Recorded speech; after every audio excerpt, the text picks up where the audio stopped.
The School of Hard Knocks 20 took place at the Cypress Center in Medicine Hat. Professional and amateur fighters from across Canada battled it out in the Hard Knocks cage.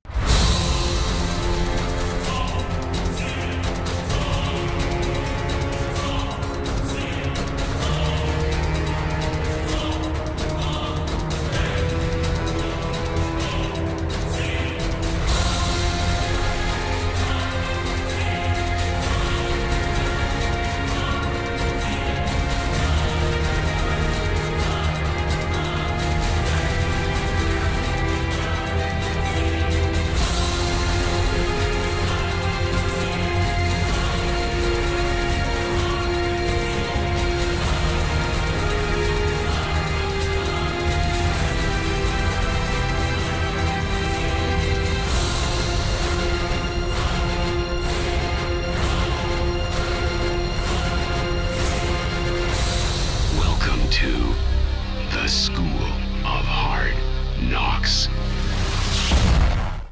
This School of Hard Knocks fight is a professional bout in the heavyweight division and is brought to you by Landmark Athletics and Zebra Canada. And now, let's meet the fighters.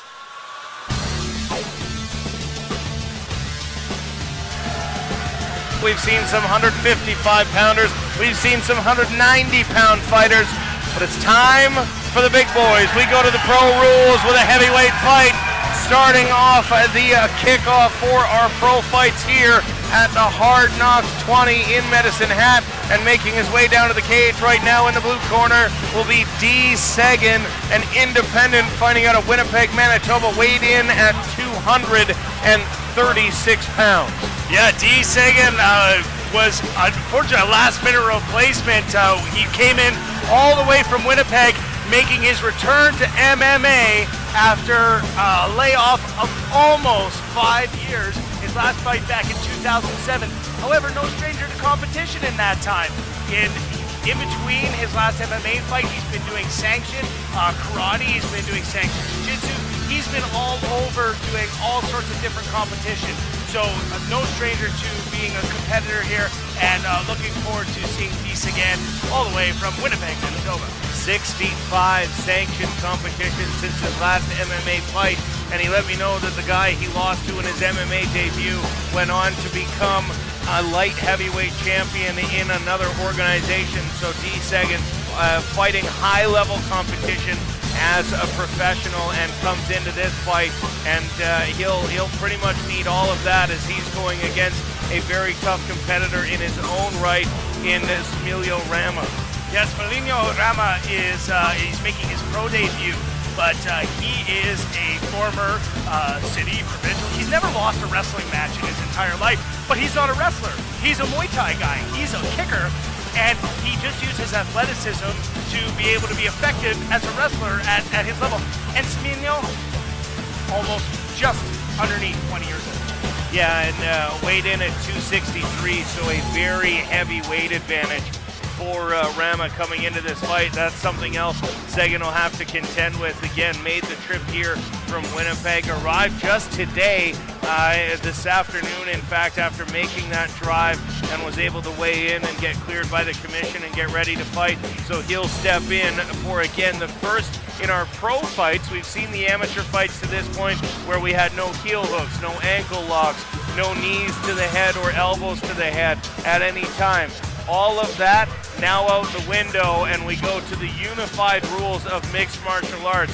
So, effectively, if you've seen the UFC, you know the rules that they have to abide by here as the professionals get ready to fight. And Sagan will come in and face his opponent, who you will see coming down to the center of the cage now as Rama. And again, I don't get it wrong when I'm talking to him in person. Maybe that's because I'm afraid of him. He's a very big, very effective fighter. Spent a lot of time training in Brazil, and will be looking to use those skills to his advantage here, again making his pro debut. And Smiljo, who I have known for a long time and have been calling him Smil for a long time, so if I slip into that, that's who I'm talking about.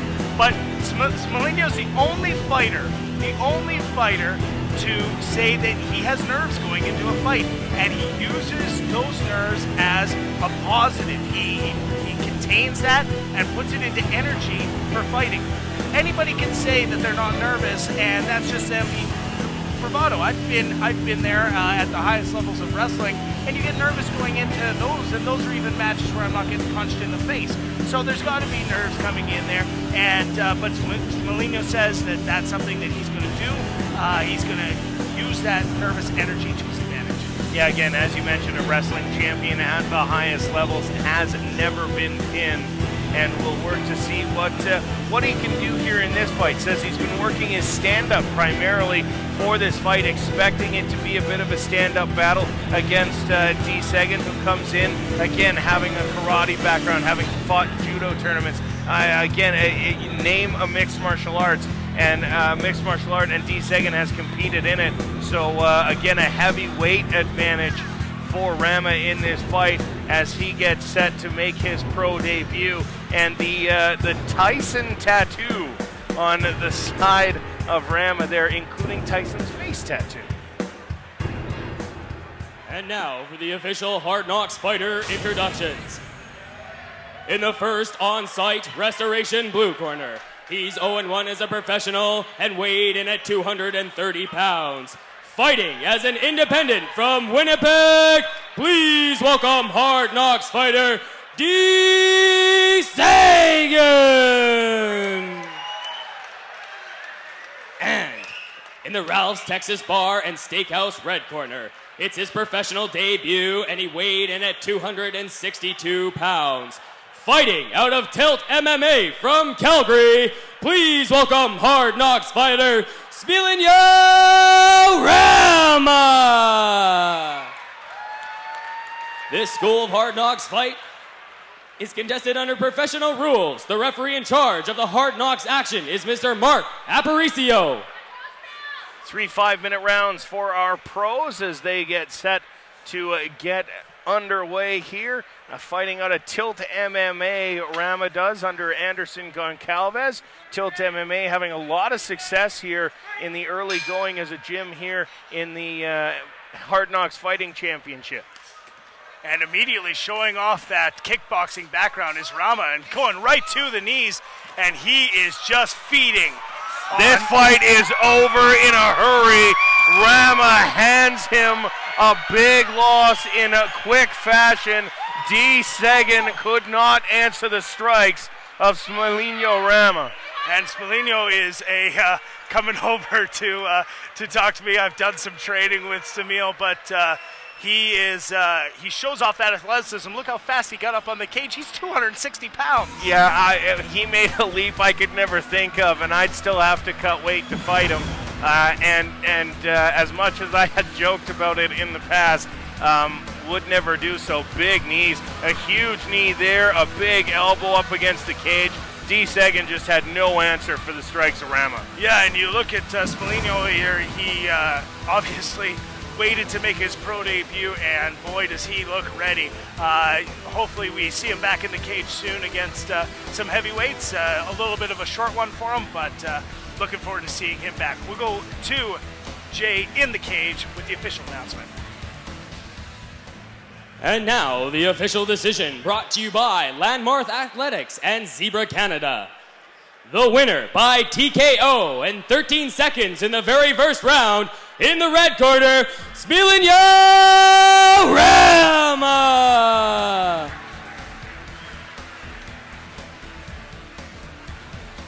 You waited to make your pro debut until you were ready. Certainly looks like you're ready.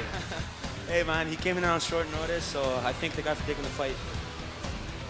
Came in pretty quick, landed some quick strikes, got him up against the cage. Walk us through here. Well, do I know, right? It's a fight. Whatever happens, happens. So, not long a fight in that one. We'll be seeing you again in the Hard Knocks cage, I'm sure. Hey man, I just want to fight, right? I want to get it going. Heavyweight division's tough, but not too many fighters, so I want to get up the ranks real quick.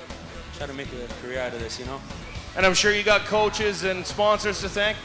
My coach Vlad, Sasha, and my friend Dennis for coming out, And my coach Anderson isn't here, but I want to thank him for helping me with training. Master Dab and everyone who came out to support. Thanks to the fans, and you'll see me soon. One more time for your winner, ladies and gentlemen, Spalino Rama.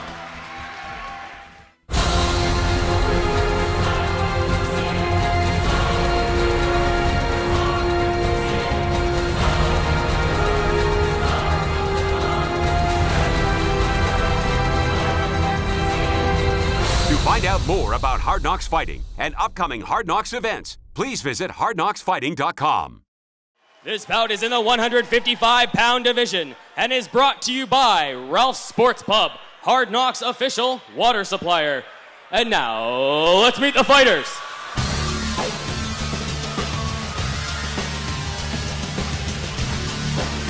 Our females taking their way to the cage now as Charmaine Tweet gets set to fight Marshall Weinberger. And Marshall coming to the cage, making her pro debut, 8-1 as an amateur though, 9 fights under her belt as she comes to the cage, and she'll be giving up a serious height and reach advantage to her opponent. Yeah, Marshall comes in, and she's a much shorter fighter than Charmaine Tweet. Charmaine Tweet, a very tall fighter, especially for 155, and she's 6'1", and so of course having a 5-inch reach advantage over Weinberger. But Weinberger doesn't see that as so much of a disadvantage because she likes to get into the inside. She's a brawler. She started to work into her jiu-jitsu, coming all the way up from Poplar, Montana, and she has a uncle who runs a fight promotion in Montana and has been fighting for him for the last 2 years. Yeah, again, 9 fights under her belt as she makes her way around the cage, fighting out of the scrap pack in Poplar, Manitoba, and or Montana, rather. You get a little used to Canadian abbreviations there, but Montana, where Marshall is from. Said she had Charmaine as an opponent in mind for a long time. Not often in talking to Charmaine's camp, they say it's tough for her to find opponents at 155 because she is so tall. A lot of her opponents won't come in and fight that reach. And so Charmaine now finding an opponent and put the offer out for Marshall to go pro 4 or 5 fights ago. Marshall saying she wanted to wait until she was ready and sure that she was completely and totally prepared for this fight before taking it. Now she feels she's ready, and so she's in to take this fight against Charmaine Tweet, who has a very, very impressive Muay Thai background. Yeah, her amateur record in Muay Thai, 11-1-1. She is the IFMA gold medalist in 2009. So a very dynamic striker, and now working with Cheeky Training in Regina, Saskatchewan, Ron Gonzalez, and the rest of the crew there.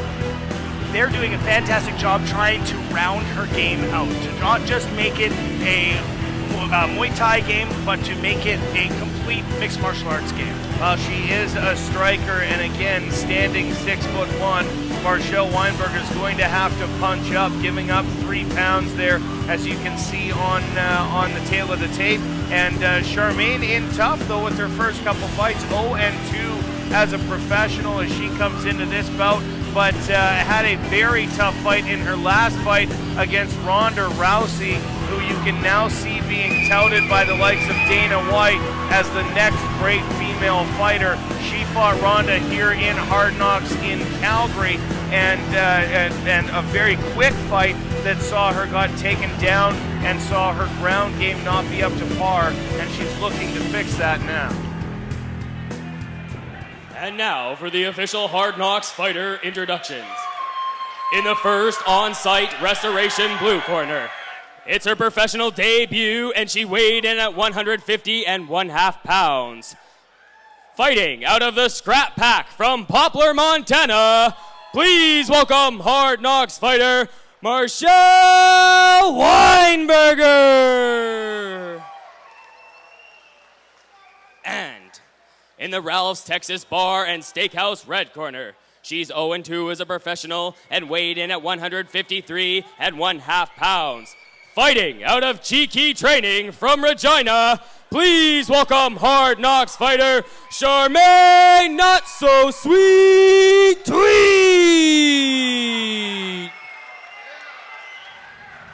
This bout will be contested under amateur professional rules. The referee in charge of the Hard Knocks action is Mr. Mark Aparicio. Charmaine Tweet in the red corner and the black trunks, black and yellow trunks for Marshall Weinberger out of the blue corner. 155 pounds, they are set to go, and we are underway as Charmaine Tweet and Weinberger come out. Weinberger pointing down at her feet and then trying to throw a strike.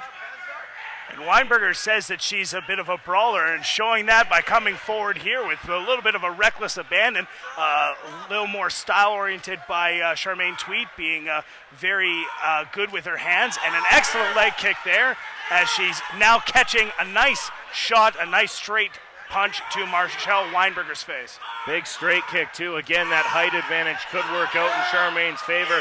Gets her up in close, and we'll see if she tries to work the clinch. With the Muay Thai background, that's what she's used to. Marshall, though, doing a very effective job of throwing strikes up against the cage.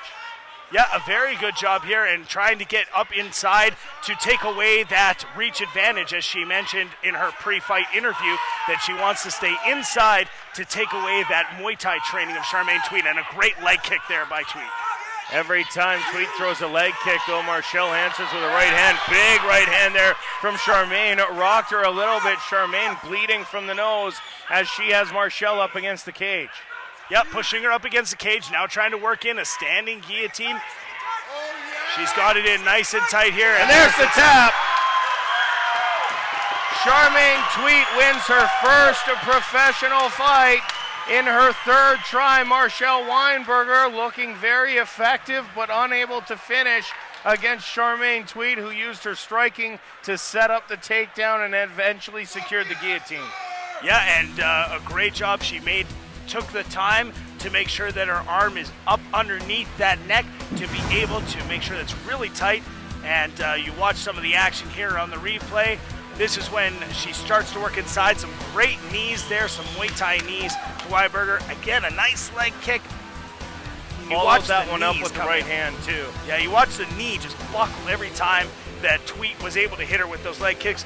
Watch as she slips in this guillotine here. Make sure it's perfect before going to the ground. And this is something that we've seen in Hard Knocks fights in the past. People making sure that it's perfect is a way for guys like Keto Allen, who constantly puts himself onto his back in this guillotine position and not able to secure the win with it. Charmaine Tweet took her time, and you can see the result.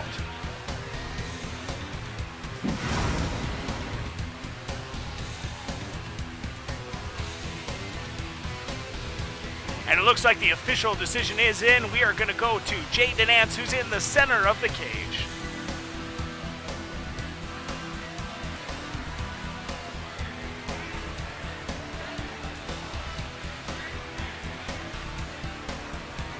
Ladies and gentlemen, we have the official decision brought to you by Ralph's Sports Pub. The winner by guillotine choke at 1 minute and 19 seconds in the very first round. In the red corner, Charmaine Not So Sweet Tweet. Ryan's in the center with Charmaine. Charmaine, they say third time's a charm, certainly proved to be for you here tonight. Yes, it did. About time. I'm not used to that losing stuff. So you come out, you face two tough losses, you get an opponent, you get in, and walk us through the end of the fight here. Well, she came in, I think she was trying to double leg me there, tucked her head down into bad position, and I mean, I sink that on my coaches all the time. It's how I won my first amateur fight, actually. It was there, I dropped, locked it up, and that was that. She was tapping. So now how good does that first win feel to get it under your belt? Oh, it feels awesome. Like I said, I am not used to losing. And I'm guessing that a win means we're going to see you back here in the cage? Oh, yes, sir. I am gunning for Ronda Rousey again. Hopefully we'll be able to make that happen for you. I'm sure you got some coaches, sponsors to thank. Yeah, I'd love to thank my coaches from Tiki Training, Rob Renebaum and Ron Gonzalez. They're amazing. Rob helped bring me back to my Muay Thai roots, even though I I finished this with grappling, but what can I say? And my sponsors, Mighty Mouth Guards, did up my bitchin' mouth guard there. He's awesome. My husband, who works tirelessly for me. I had a little bit of a suspension issue 2 days before I came here, and he got it straightened out for me. He's amazing. Thank you. My kids for putting up with me when I'm weight cutting. All right, ladies and gentlemen, let's hear it one more time for your winner, Charmaine Tweet.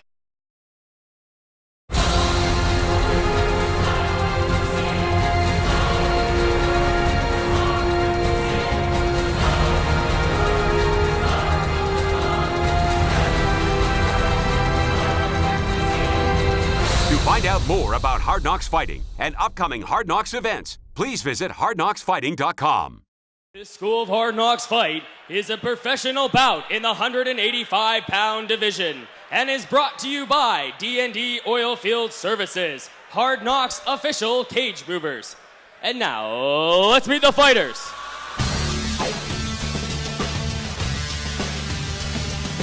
So as we get to our last professional fight of the evening, still have 2 amateur title fights coming, but our last professional fight of tonight, we see Tyler O'Brien coming down to the cage, and the independent fighter out of Saskatoon, Saskatchewan.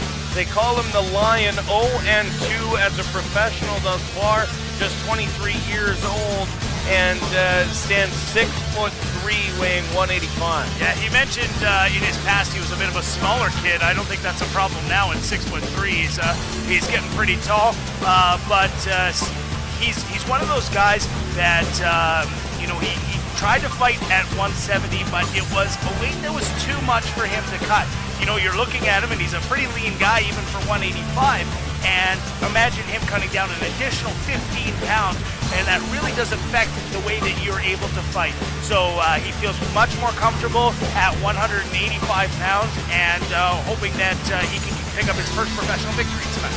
And talking to him last night, he said the other thing that didn't help at 170 was his ability to keep the stamina going, saying that it was his engine, if you will, that ran out of gas, and feels that at 185 the conditioning will be there to go the full 15 minutes if necessary. Again, 3 5-minute rounds for our pros here. Later tonight in the title fights, we'll be seeing 5 3-minute rounds, should they need to go that far.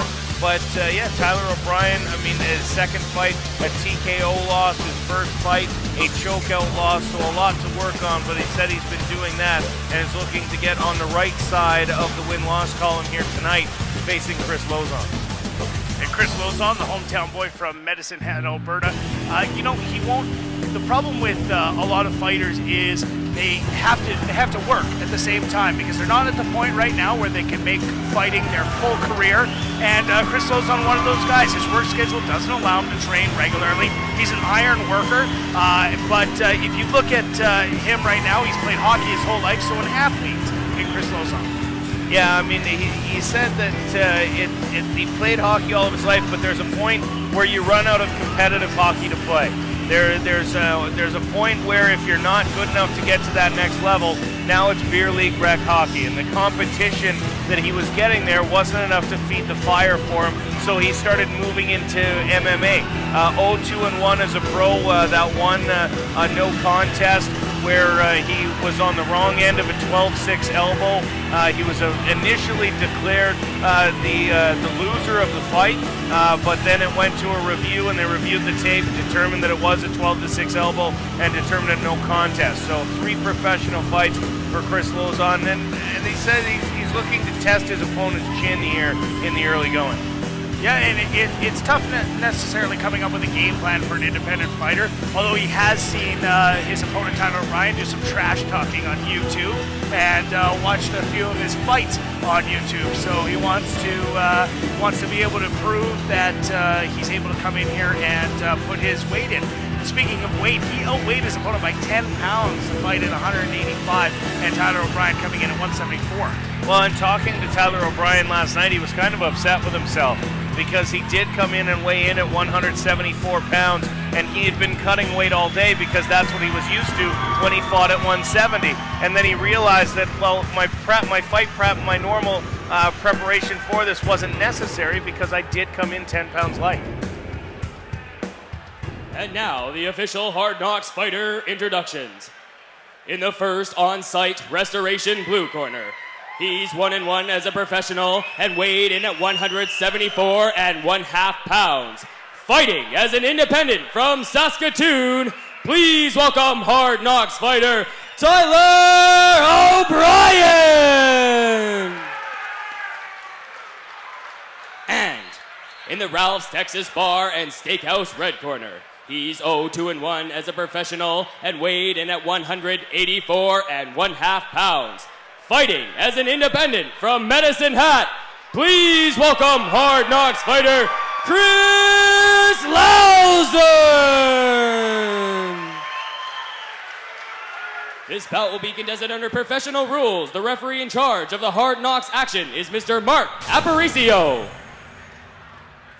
Lozon in the black trunks out of the red corner, the black tights for O'Brien out of the blue corner as we get the cage doors closed and they get all set and ready for our final professional fight of the evening. Both fighters are ready, the official is ready, they touch gloves and we're underway.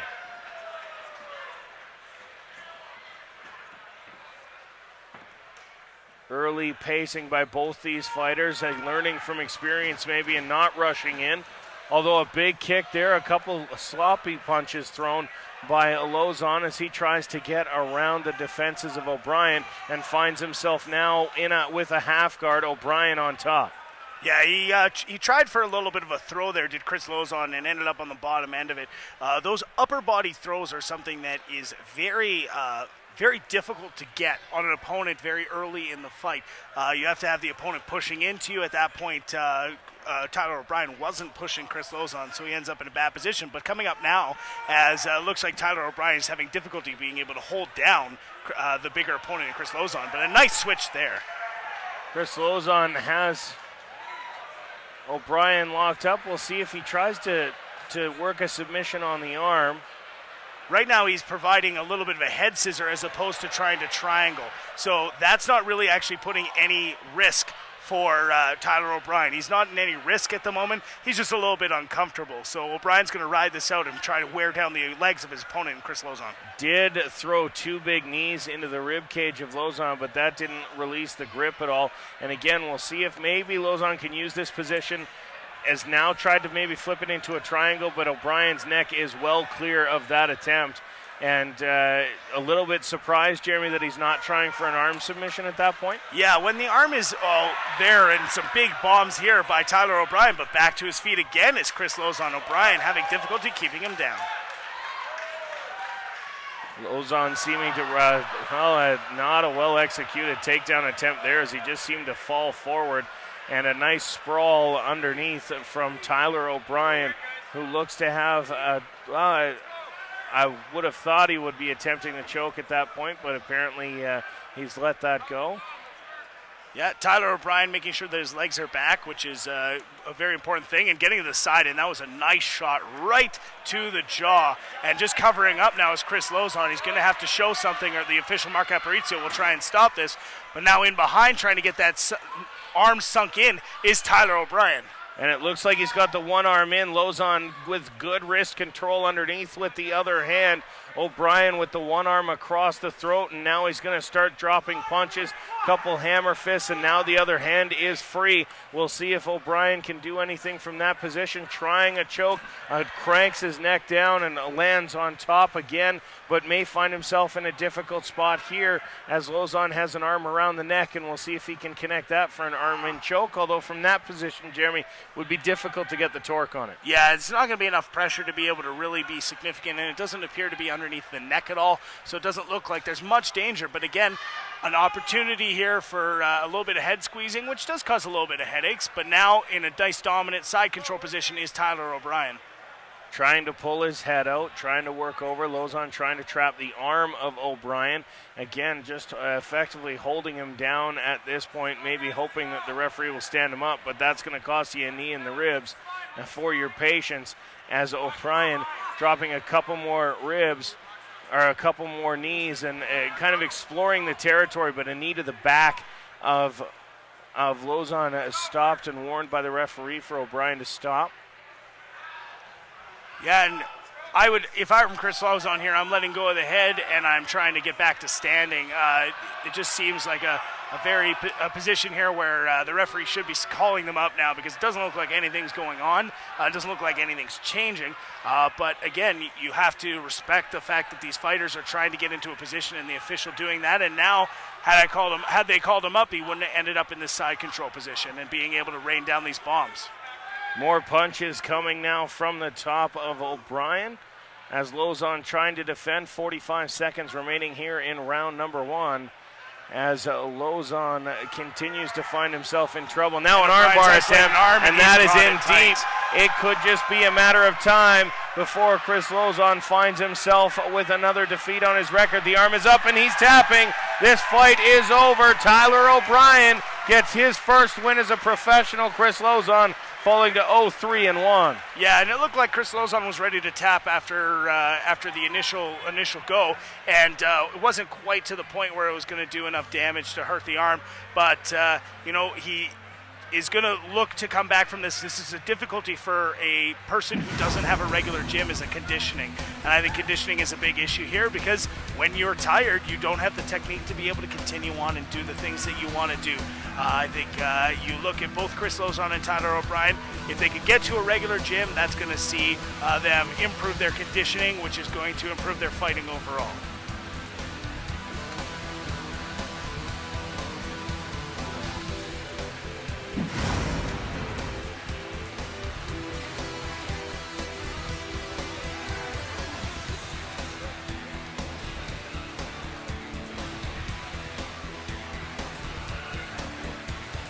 Ladies and gentlemen, we have the official decision brought to you by D&D Oilfield Services.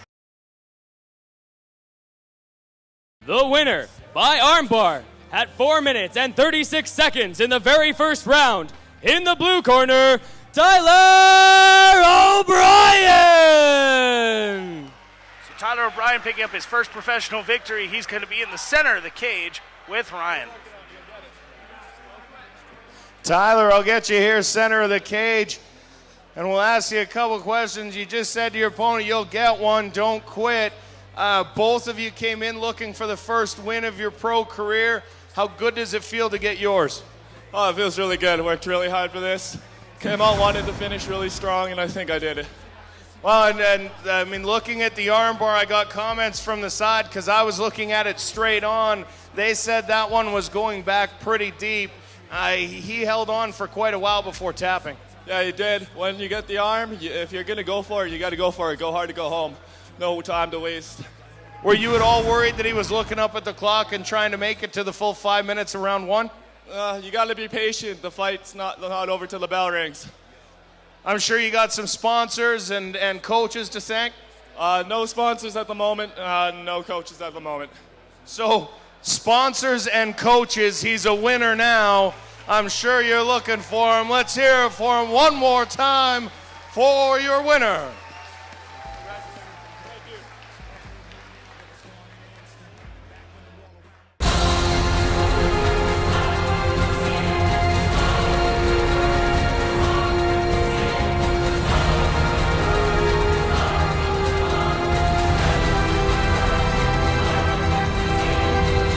Find out more about Hard Knocks Fighting and upcoming Hard Knocks events. Please visit hardknocksfighting.com.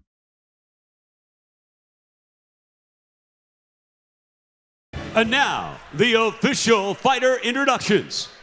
In the Build 360 blue corner, he weighed in at 131 pounds, fighting independently from Tumbler Ridge, BC.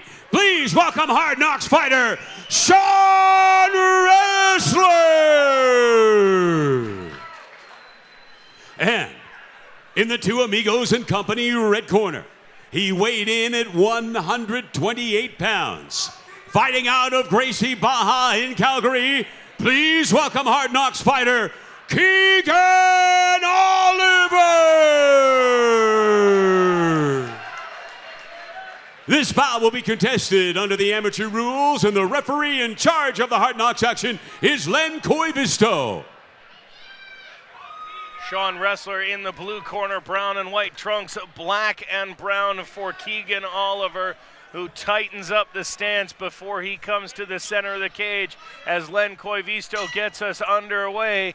Again, the black and brown for Keegan Oliver as he steps across the cage. Both fighters feeling each other out here in the early going. Yeah, and if you look at Keegan's footwork, it's vastly improved from his last fight.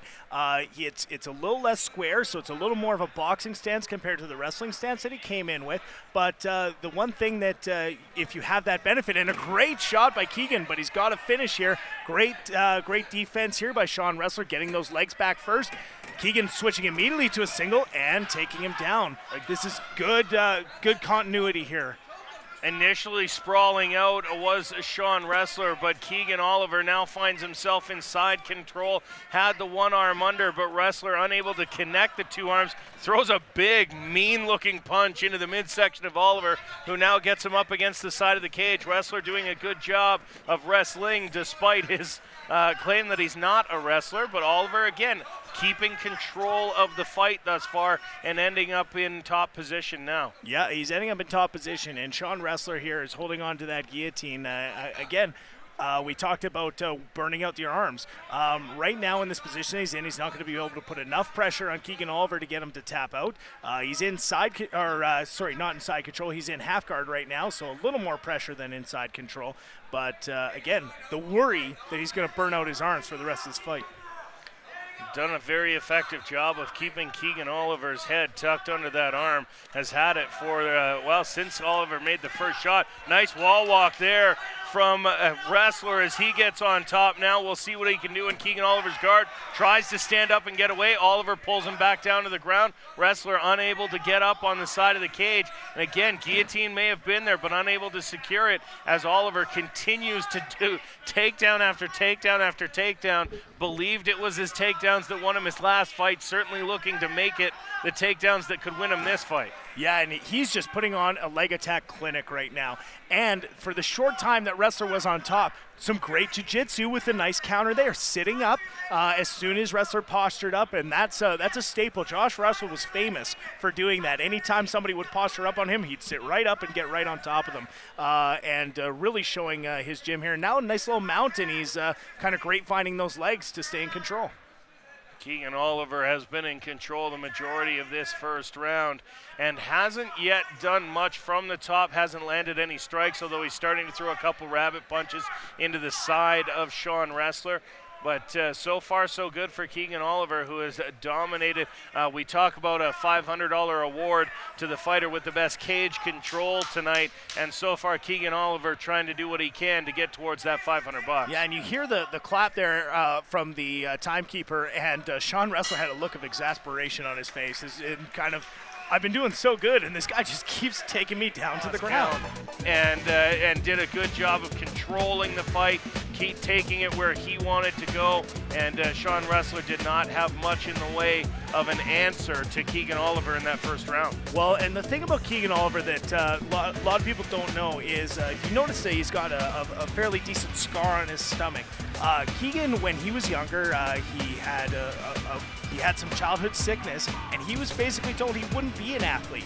He wouldn't be this guy who could come in and be dominant and be able to do this. And now this is a guy who's doing combat sports. He's wrestling at a very high level as he works with the Rock FC.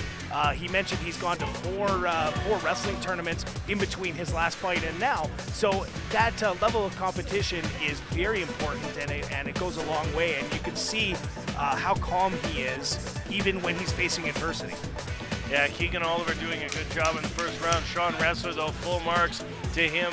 Did not really find himself in much trouble as far as anything goes on the ground. More of a cage control round for Keegan Oliver, and we'll see what Sean Wressler's able to do here in the second round, and see if he came up with a game plan in that 90 seconds rest he had to take on Keegan Oliver. Yeah, and Keegan with another shot in. He first time he came in with proper footwork and shot in a nice stiff jab. This time, exact same footwork, but instead of jabbing, which is what Wressler countered, he went in and he shot in. This is very, very good technique by Keegan Oliver. Keegan Oliver proving that wrestling is the best base for an MMA fighter as he works Wrestler over to the cage, and again it continues to try and work that. Although he gave Wrestler a bit of an out there by taking him over to the cage, he allowed Wrestler to stand up against the cage, and now Keegan Oliver finds himself again trying to secure another leg. He's got the single at the moment, but Wrestler doing a good job of defense here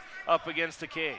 Yeah, as Keegan Oliver advances in this sport, he's going to have to learn how to get a killer instinct, and he has a little bit of it, so I'm not saying a bad thing about that. But when you look when Sean Wressler has the advantage, all he does is throw huge bombs. He's trying to end this fight. Keegan's trying to win this fight. And, he's going to have to develop that as he moves on, but that's what amateur fighting is for him to develop that as he goes. But he's got a great solid base, and he's doing a great job in controlling Sean Wressler. Again has Wrestler down on the ground. Wrestler trying to spin away, is unable to do so. Has had his arm around Oliver's neck a couple times, but doesn't look like he's ever going to get to secure that guillotine choke. Now looking almost taking the back was Keegan Oliver. A good spin over by Sean Wrestler, but Oliver now in the full mount, and he's taking damage at this position. Sean Wrestler landing punches from the bottom. Keegan Oliver not doing much in the way of offense. Now starts to land a couple punches of his own. Yeah, this dominant position is good, but if Wrestler is the busier fighter underneath, that's going to make a difference in the judge's eyes.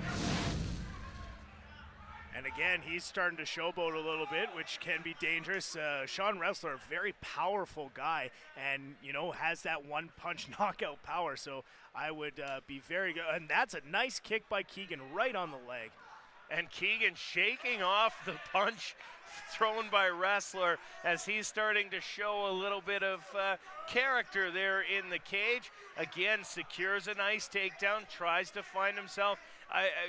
The one thing you can say for Sean Wrestler is every time they've gone to the ground, he's done a very good job of controlling Keegan Oliver's head, keeping him from moving where he wanted to be as he just keeps pushing it or holding onto the neck. Again, good defense, but Keegan Oliver's just been too much for Sean Wrestler once this fight's gone to the ground. Yeah, and all the fight that was in Sean Wrestler in defending the takedowns in the first and the second round was all lost in the third. As soon as Keegan got in and Wrestler felt him in that dominant position, he just gave up and went right to his back. I think that, Wrestler might be a little bit tired. Keegan's in a great position here in side control, and hopefully he starts to land some strikes so that he can secure this win. Keegan Oliver on top of Sean Wrestler at the moment, has one arm controlling his head and keeping him in the position he wants to be in. And Oliver's got to know that if he continues to stay this way throughout the rest of this round, he'll get himself a 30-27, but you'd like to see a finish if you're his coaches. Of course, the fans want to see a finish. So Keegan Oliver's got to keep working here, and his coaches are letting him know it. Yeah, and Josh Russell working hard. James Haddad also in that corner there, telling him to work the finish. Those are big knees that are landing in the side. Big knees, and then you could see the anguish on Sean Wrestler's face. The referee came over to say something to Keegan Oliver after that second knee as that went into the body of Wrestler, and he is doing a number on Wrestler's midsection, including knees and elbows and punches. Keegan Oliver is working the midsection, and Wrestler is feeling it. You can see it on his face. He's got his eyes closed. He's grimacing with every blow that lands to the midsection. Keegan Oliver doing a very effective ground and pound here in the third round. Yeah, and you know, knees to the side and knees to the stomach can end fights. It's been proven before. George St. Pierre, Matt Serra, you know that those end fights. And when he's landing those knees, those are big knees that are landing onto the midsection. Now he's trying to work to the top, and maybe he's going to look for a couple chokes. Just 10 seconds remains in this fight, third and final round. Keegan Oliver on top like he has been for almost 9 minutes as Sean Wressler makes it to the end of the fight. Keegan Oliver, though, should be the victor. A very entertaining performance, a good fight from both fighters. Sean Wressler will drop to 0-2, but it doesn't matter how many you lose as an amateur, as long as you win them all once you turn pro, Jeremy. Yeah, and Wrestler shouldn't be discouraged by this. He just got beat by a wrestler. And, you know, wrestlers in history have been able to take people down and dominate fights.